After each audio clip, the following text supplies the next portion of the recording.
जोशीमठ में 14 उच्च जोखिम वाले क्षेत्रों की पहचान की गई। केंद्रीय भवन अनुसंधान संस्थान (CBRI) ने विस्तृत सर्वेक्षण के बाद जोशीमठ में 14 उच्च जोखिम वाले क्षेत्रों की पहचान की है। गंभीर भू धंसाव वाले इन क्षेत्रों में मारवाड़ी, सुनील, अपर बाजार, लोअर बाजार, सिंहधार और मनोहर बाग क्षेत्रों के घर शामिल हैं। इन उच्च जोखिम वाले घरों में रहना सुरक्षा के लिए बड़ा जोखिम है। इन उच्च जोखिम वाले क्षेत्रों में करीब 1000 आवासीय और व्यावसायिक संरचनाएं आती हैं। दरारें चौड़ी नहीं की गईं।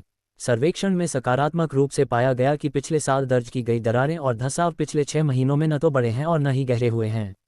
हालांकि पहचाने गए क्षेत्र अभी भी निवास के लिए अत्यधिक खतरनाक बने हुए हैं। स्थानांतरण विकल्प। CBRI ने 14 उच्च जोखिम वाले क्षेत्रों के निवासियों के लिए 2 विकल्प प्रस्तावित किए हैं। वे या तो मुआवजा ले सकते हैं या आधुनिक सुविधाओं और सुविधाओं के साथ नए विकसित स्मार्ट गांव में स्थानांतरित हो सकते हैं। CBRI एक आदर्श नया गांव बनाने में राज्य सरकार को पूरा सहयोग देगा। निवासियों की चिंताएं। जब राज्य आपदा प्रबंधन अधिकारियों ने जोशीमठ के प्रभावित निवासियों को स्थिति और विकल्पों के बारे में बताया तो उन्होंने प्रस्ताव का विरोध किया।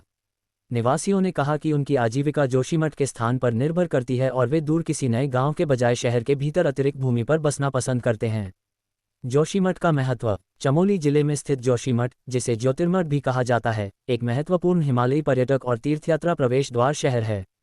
समुद्र तल से 6150 फीट 1875 मीटर की ऊंचाई पर स्थित जोशीमठ कई हिमालयी पर्वत चढ़ाई उपक्रमों, ट्रैकिंग मार्गों और बद्रीनाथ जैसे महत्वपूर्ण हिंदू तीर्थ स्थलों के लिए एक महत्वपूर्ण लॉन्चिंग पॉइंट के रूप में कार्य करता है।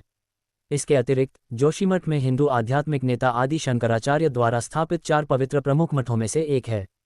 हिमालय में इसके रणनीतिक स्थान ने जोशीमठ को साहसिक पर्यटन और धार्मिक यात्रा के लिए एक महत्वपूर्ण केंद्र के रूप में स्थापित किया है।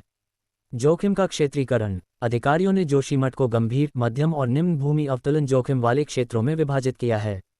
1/3 क्षेत्र गंभीर खतरे में है। पुनर्वास योजनाओं को अंतिम रूप देने से पहले केंद्र सरकार के साथ सभी विकल्पों पर चर्चा की जाएगी।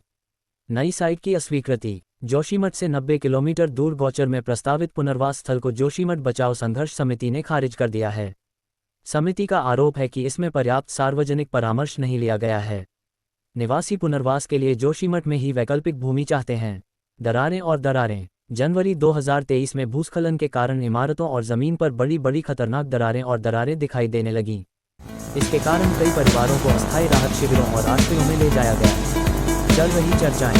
हालांकि चिन्हित उच्च जोखिम वाले क्षेत्र खतरनाक रूप से निर्जन बने हुए हैं, फिर भी अधिकारियों और प्रशासनिक जोशीमठ निवासियों के बीच पुनर्वास विकल्पों, निवासियों की चिंता, आजीविका पर पड़ने वाले प्रभावों और पुनर्वास पैकेजों पर चर्चा अभी भी चल रही है। सबसे पहले सुरक्षा। फिर भी जोशीमठ के निवासियों की सुरक्षा सबसे बड़ी प्राथमिकता बनी हुई है।